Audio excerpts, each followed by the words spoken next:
ಓಂ ಶ್ರೀ ಗುರುಭ್ಯೋ ನಮಃ. ಓಂ ನಮೋ ಕಾಳಿಕಾಯೇ ನಮಃ. ವೀಕ್ಷಕರಿಗೆಲ್ಲ ಶ್ರೀ ಅಂಬಾ ಭವಾನಿ ಜ್ಯೋತಿಷ್ಯಂ ಚಾನಲ್ಗೆ ಆತ್ಮೀಯವಾದ ಸ್ವಾಗತ. 2026 ಮೇ ತಿಂಗಳಲ್ಲಿ ತುಲಾರಾಶಿಯವರ ಫಲಗಳು ಹೇಗಿರಲಿದೆ ಎಂಬುದನ್ನು ಇಂದಿನ ಈ ಸಂಚಿಕೆಯಲ್ಲಿ ತಿಳಿದುಕೊಳ್ಳೋಣ.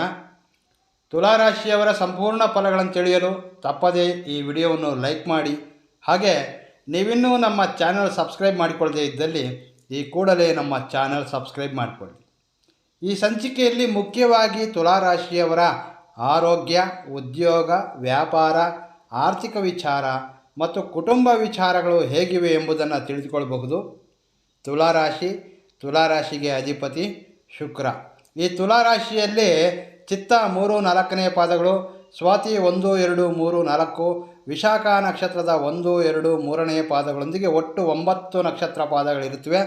ಈಗ ತಿಳಿಸುವಂತಹ ಫಲಗಳು ಈ 9 ನಕ್ಷತ್ರ ಪಾದಗಳಿಗೆ ಅನ್ವಯಿಸುತ್ತವೆ. ತುಲಾರಾಶಿಯವರಿಗೆ ಈ ಮೇ ತಿಂಗಳು ನಿಮ್ಮ ಜೀವನವನ್ನು ಬದಲಾಯಿಸುವಂತಹ ತಿಂಗಳು. ಆದರೆ ಮೊದಲ 12 ದಿನಗಳು ಒಂದು ರೀತಿಯ ನಿಮಗೆ ಪರೀಕ್ಷೆ ಇದ್ದಂತೆ. ಈ ವಿಡಿಯೋವನ್ನು ಸ್ಕಿಪ್ ಮಾಡದೆ ಪೂರ್ತಿಯಾಗಿ ನೋಡಿ. ಮೇ 13ರ ನಂತರ ನಿಮ್ಮ ಜೀವನದಲ್ಲಿ ಅದೃಷ್ಟ, ಲಕ್ ಎಂಬುದು ಟರ್ನ್ ಆಗ್ತದೆ. ಇನ್ನು ಮೊದಲಿಗೆ ಒಮ್ಮೆ ಗ್ರಹಸ್ಥಿತಿಯನ್ನು ನೋಡೋದಾದರೆ ಈ ತಿಂಗಳಲ್ಲಿ ಮುಖ್ಯವಾಗಿ 4 ಗ್ರಹಗಳು ಬದಲಾಗ್ತವೆ. ಮೊದಲಿಗೆ ಮೇಷರಾಶಿಯಲ್ಲಿರ್ತಕ್ಕಂತಹ ರವಿ ಮತ್ತು ಬುಧ ಇಬ್ಬರೂ ಸೇರಿ ಬುಧ ಆದಿತ್ಯ ಯೋಗನವನ್ನು ಏರ್ಪಡಿಸಿದ್ದಾರೆ. ಇದರಿಂದ ಹಣ, ಹೆಸರು ಹಾಗೆ ಒಳ್ಳೆಯ ಅವಕಾಶಗಳು ನಿಮಗೆ ತಂದುಕೊಡುತ್ತವೆ. ಆದರೆ ಇನ್ನೊಂದು ಕಡೆಯಲ್ಲಿ ಈ ಶನಿ ಮತ್ತು ಕುಜನ ಪ್ರಭಾವದಿಂದ ಮೇ 12ರವರೆಗೆ ಸ್ವಲ್ಪ ಮಂದಗತಿ ಅಥವಾ ಕೆಲವೊಂದು ಅಡೆತಡೆಗಳು ಅಥವಾ ಕೆಲವೊಂದು ಒತ್ತಡಗಳನ್ನು ತರಬಹುದು. ಮೇ 13ರ ನಂತರ ಕುಜನ ಸ್ಥಾನ ಬದಲಾಗೋದ್ರಿಂದ ಪರಿಸ್ಥಿತಿ ಪೂರ್ತಿಯಾಗಿ ಬದಲಾಗ್ತದೆ ಅಂತ ಹೇಳ್ಬೋದು. ಇನ್ನು ಫಲಗಳನ್ನು ತಿಳಿಯೋದಾದರೆ ಮೊದಲಿಗೆ ವಿದ್ಯಾರ್ಥಿಗಳ ವಿಚಾರದಲ್ಲಿ ಮೇ 12ರವರೆಗೆ ವಿದ್ಯೆಯಲ್ಲಿ ಕಾನ್ಸಂಟ್ರೇಷನ್ ಕಡಿಮೆ ಆಗಬಹುದು. ಮೈಂಡ್ ಡೈವರ್ಟ್ ಆಗ್ತಕ್ಕಂತಹ ಅವಕಾಶಗಳು ಬಲವಾಗಿವೆ. ಚಿಕ್ಕ ಮಕ್ಕಳಿಗೆ ಅಲರ್ಜಿ, ಹೊಟ್ಟೆಗೆ ಸಂಬಂಧಿಸಿದಂತಹ ಕೆಲವೊಂದು ಆರೋಗ್ಯ ಸಮಸ್ಯೆಗಳು ಬರ್ತಕ್ಕಂತಹ ಸಾಧ್ಯತೆಗಳಿರುತ್ತವೆ. ಸಮಸ್ಯೆ ಬಂದೇ ಬರುತ್ತವೆ ಅಂದಲ್ಲ, ಇದು ಗೋಚಾರ ಫಲಗಳು ಮಾತ್ರ. ನೀವೊಮ್ಮೆ ನಿಮ್ಮ ವೈಯಕ್ತಿಕ ಜಾತಕವನ್ನು ಪರಿಶೀಲಿಸಿಕೊಳ್ಬೇಕು. ಏಕೆಂದರೆ ನಿಮ್ಮ ಜನ್ಮದಿನಾಂಕ ಆಧರಿಸಿ ನಿಮ್ಮ ಲಗ್ನ ಮತ್ತು ನಿಮ್ಮ ದಶ ಅಂತರ್ದಶೆಗಳಿಂದ ನಿಮ್ಮ ಜೀವನದ ಸಂಪೂರ್ಣ ಫಲಗಳನ್ನು ತಿಳಿಯಲು ಸಾಧ್ಯವಿರುತ್ತದೆ. ಇನ್ನು ಮುಖ್ಯವಾದಂತಹ ಎಚ್ಚರಿಕೆ ಎಂದರೆ ಈ ಸಮಯ ಮಕ್ಕಳು ವಾಹನ ಚಲಿಸುವುದು ಕಡಿಮೆ ಮಾಡಿಕೊಳ್ಬೇಕು. ಕೆಲವೊಂದು ಪ್ಯಾರೆಂಟ್ಸ್ ಏನು ಮಾಡ್ತಾರೆ, ಈ ಹಾಲಿಡೇಸ್ ಸಮಯದಲ್ಲಿ ಸ್ಕೂಟರ್ಸು, ಬೈಕ್ಗಳು, ಕಾರುಗಳನ್ನು ನಡೆಸಲು ಕೊಡ್ತಾ ಇರ್ತಾರೆ. ಇದು ಬಹಳ ಅಪಾಯಕಾರಿ. ಈ ತಿಂಗಳಲ್ಲಿ ಸಣ್ಣ ಅಪಾಯಗಳು ಕಾಣ್ತಿವೆ. ಮೇ 13ರ ನಂತರ ಪರಿಸ್ಥಿತಿ ಅದ್ಭುತವಾಗಿ ಬದಲಾಗ್ತದೆ. ಸ್ಟೂಡೆಂಟ್ಸ್ಗಳು ವಿದ್ಯೆಯ ಮೇಲೆ ಹೆಚ್ಚಿನ ಫೋಕಸನ್ನು ನೀಡ್ತಾರೆ. ಅದೇ ರೀತಿ ಪರೀಕ್ಷೆಗಳಲ್ಲಿಯೂ ಸಹ ಒಳ್ಳೆಯ ಫಲಿತಾಂಶವನ್ನು ಸಾಧನೆಯನ್ನು ಮಾಡ್ತಾರೆ. ಯಾರಿಗಾದರೂ ಪೆಂಡಿಂಗ್ ಇರ್ತಕ್ಕಂತಹ ಸಬ್ಜೆಕ್ಟ್ಸ್ ಇದ್ದಲ್ಲಿ ಅವುಗಳನ್ನು ಕ್ಲಿಯರ್ ಮಾಡ್ತಾರೆ ಅಂತ ಹೇಳ್ಬೋದು. ಇನ್ನು ಉದ್ಯೋಗಸ್ಥರು, ಎಂಪ್ಲಾಯೀಸ್ಗೆ ಯಾವ ಫಲಗಳಿದೆ ಅಂದರೆ ಮೇ 1ರಿಂದ 12ರವರೆಗೆ ನೀವು ಎಷ್ಟೇ ಶ್ರಮ ಪಟ್ಟರೂ ಸಹ ಫಲಿತಾಂಶ ಕಾಣೋದಿಲ್ಲ. ಟಾರ್ಗೆಟ್ ಮಿಸ್ ಆಗಬಹುದು, ಕ್ಲೈಂಟ್ಸ್ಗಳ ಒಂದು ಇಶ್ಯೂ ಇರಬಹುದು, ಕೆಲಸದ ಒತ್ತಡಗಳು, ಮೇಲಾಧಿಕಾರಿಗಳಿಂದ ಹೆಚ್ಚಿನ ಒತ್ತಡಗಳು ಸಹ ಇರುತ್ತವೆ. ಮೇ 13ರಿಂದ ನಿಮ್ಮ ಕಷ್ಟಗಳಿಗೆ ಶುಭ ಫಲ ಫಲಿಸುತ್ತದೆ. ನಿಮ್ಮ ಕಷ್ಟಕ್ಕೆ ತಕ್ಕಂತಹ ಗುರುತನ್ನು ಕಾಣಲಿದ್ದೀರಿ. ಸೇಲ್ಸ್ ಇರಬಹುದು, ಟಾರ್ಗೆಟ್ಸ್ ಇರಲಿ, ಇವೆಲ್ಲವೂ ಸಹ ಸಕ್ಸಸ್ ಆಗುತ್ತೆ ಅಂತ ಹೇಳ್ಬಹುದು. ಹೊಸ ಅವಕಾಶಗಳು ಸಹ ಬರ್ತವೆ. ಕೆಲವರಿಗೆ ಪ್ರಮೋಷನ್ ಅಥವಾ ರೋಲ್ ಚೇಂಜ್ ಸಹ ಆಗಬಹುದು. ಇನ್ನು ಉದ್ಯೋಗಕ್ಕಾಗಿ ಪ್ರಯತ್ನಿಸ್ತಾ ಇರತಕ್ಕಂಥವ್ರಿಗೆ ಮೇ 1ರಿಂದ 12ರವರೆಗೆ ಇಂಟರ್ವ್ಯೂಗಳು ಸ್ವಲ್ಪ ಡಿಲೇ ಆಗಬಹುದು. ಆ ಕಡೆಯಿಂದ ರೆಸ್ಪಾನ್ಸ್ ಸಹ ಬರದೇ ಇರಬಹುದು. ಆದರೆ ಮೇ 13ರ ನಂತರ ಒಳ್ಳೆಯ ಅವಕಾಶಗಳು ಕೂಡಿ ಬರ್ತವೆ. ಪೆಂಡಿಂಗ್ ಅಪ್ಲಿಕೇಶನ್ನಿಂದ ಕಾಲ್ಸ್, ಮೇಲ್ಸ್ ಬರಬಹುದು. ಈ ಹಿಂದೆ ನೀವು ಅಪ್ಲೈ ಮಾಡಿರ್ತಕ್ಕಂತಹ ಉದ್ಯೋಗದಿಂದ ನಿಮಗೆ ಮೇಲ್ಸ್ ಅಥವಾ ಅವರಿಂದ ಯಾವುದಾದ್ರೂ ರೆಸ್ಪಾನ್ಸನ್ನು ಬರ್ತಕ್ಕಂತಹ ಅವಕಾಶಗಳಿರುತ್ತವೆ.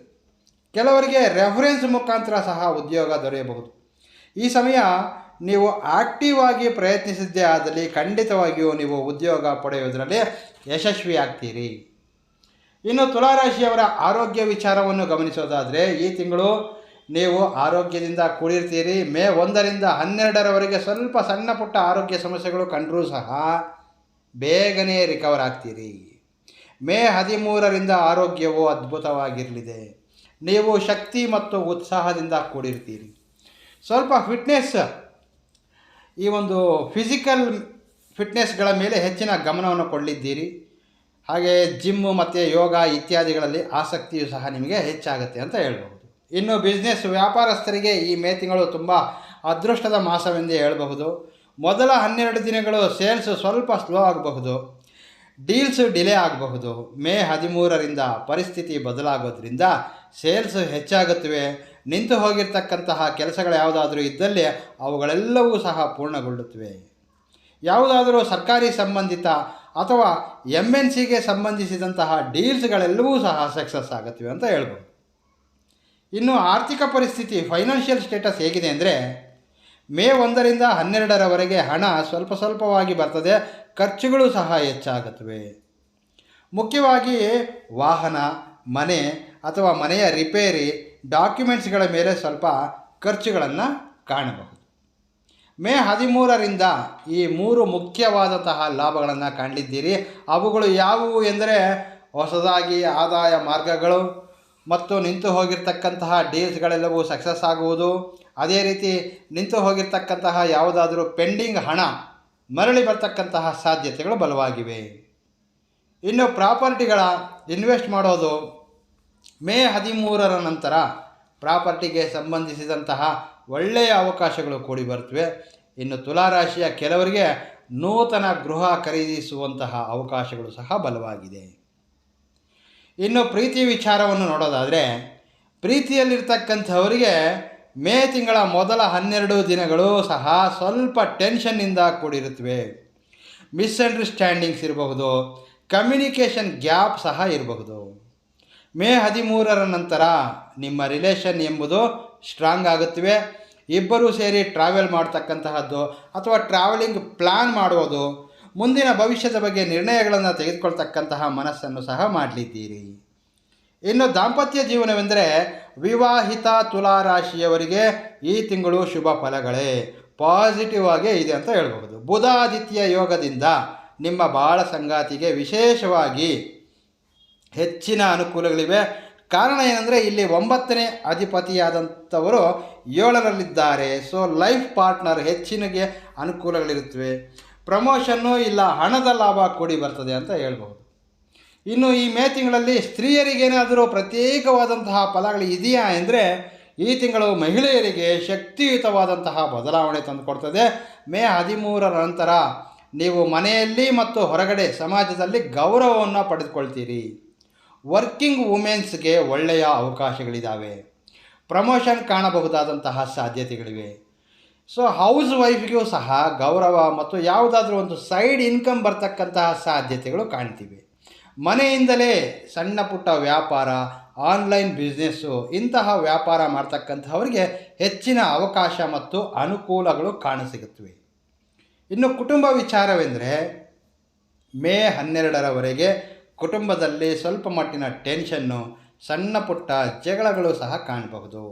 ಮೇ 13ರ ನಂತರ ಶಾಂತಿ, ಸಂತೋಷ, ಆನಂದದಿಂದ ಕೂಡಿದಂತಹ ಮನೆಯ ವಾತಾವರಣ ಬದಲಾಗುತ್ತವೆ. ನೀವು ನಿಮ್ಮ ತಂದೆ ತಾಯಿಯ ಮತ್ತು ಮಕ್ಕಳ ಮೇಲೆ ಹೆಚ್ಚಿನ ಗಮನವನ್ನು ಕೊಡಲಿದ್ದೀರಿ. ಜರ್ನಿ, ಪ್ರಯಾಣ ವಿಚಾರವೆಂದರೆ, ಈ ತಿಂಗಳು ಕುಟುಂಬದೊಂದಿಗೆ ಪ್ರಯಾಣ ಬೆಳೆಸ್ತಕ್ಕಂತಹ ಅವಕಾಶಗಳು ಹೆಚ್ಚಾಗಿವೆ. ಈ ಮೇ 13ರ ನಂತರ ನಿಮ್ಮ ಪ್ರಯಾಣದ ಪ್ಲಾನಿಂಗ್ ಸಕ್ಸಸ್ ಆಗುತ್ತೆ ಅಂತ ಹೇಳ್ಬೋದು. ಟೋಟಲಿ ಹೇಳೋದಾದರೆ, ಮೇ 12ರವರೆಗೆ ಸ್ವಲ್ಪ ತಾಳ್ಮೆಯಿಂದ ನಡೆದುಕೊಳ್ಬೇಕು. ಮೇ 13ರ ನಂತರ ಅದೃಷ್ಟ ತಂದು ಕೊಡ್ತಕ್ಕಂತಹ ಸುವರ್ಣಾವಕಾಶ ಈ ಮೇ ತಿಂಗಳಲ್ಲಿ ಬಹಳಷ್ಟು ಅವಕಾಶಗಳಿವೆ. ಇನ್ನು ಈ ಮೇ ತಿಂಗಳಲ್ಲಿ ತುಲಾರಾಶಿಯವರ ಅದೃಷ್ಟ ಸಂಖ್ಯೆ 5, ಅದೃಷ್ಟ ವಾರ ಶುಕ್ರವಾರ, ಅದೃಷ್ಟದ ದಿಕ್ಕು ಪೂರ್ವ ದಿಕ್ಕಾಗಿರ್ತದೆ. ಇದಿಷ್ಟು ಮೇ ತಿಂಗಳ ತುಲಾರಾಶಿಯವರ ಫಲಗಳು. ವೀಕ್ಷಕರೇ, ತುಲಾರಾಶಿಯವರ ಫಲಗಳ ವಿಶ್ಲೇಷಣೆ ನಿಮಗೆ ಇಷ್ಟವಾದಲ್ಲಿ ತಪ್ಪದೇ ವಿಡಿಯೋವನ್ನು ಲೈಕ್ ಮಾಡಿ, ಶೇರ್ ಮಾಡಿ. ಮುಂದಿನ ಸಂಚಿಕೆಯಲ್ಲಿ ಭೇಟಿಯಾಗ್ತೇನೆ. ನಮಸ್ಕಾರ. ಸರ್ವೇ ಜನೋ ಸುಖಿನೋ ಭವಂತು.